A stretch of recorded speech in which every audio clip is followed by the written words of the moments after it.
আল্লাহর আইনে দেশ চলুক এটা যে চায় না, তার ইফতারি, তারাবি আর রমজানে উমরা করার কোনো মূল্য আল্লাহর কাছে নেই। কারণ আল্লাহর আইনে বিশ্বাস করা, আল্লাহর আইন অনুযায়ী দেশ পরিচালনা করা, রাষ্ট্র পরিচালনা করা, এটা ফরজ। আর ইফতার, তারাবি, উমরা এগুলো তো সুন্নত এবং নফল।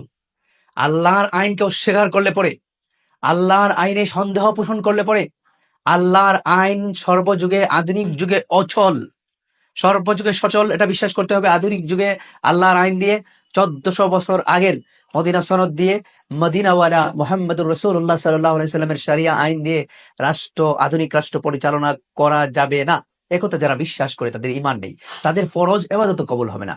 সর্বকালে সর্বযুগে আল্লাহর আইন, আল্লাহর শরিয়া, রাসূলুল্লাহ সাল্লাল্লাহু আলাইহি সাল্লামের আনিত জীবন বিধান সর্বযুগে এটা ইউনিভার্সাল, একথা বিশ্বাস করতে হবে। এটা প্রতিষ্ঠার জন্য চেষ্টা করতে হবে। আর না হলে কোনো ধরনের ইবাদতই আল্লাহর কাছে কবুল হবে না। কারণ এটা বিশ্বাস করা, আল্লাহর আইনে বিশ্বাস করা, এটা ঈমান। আর ঈমান না থাকলে পরে কোনো ইবাদতই আল্লাহর দরবারে কবুল হবে না।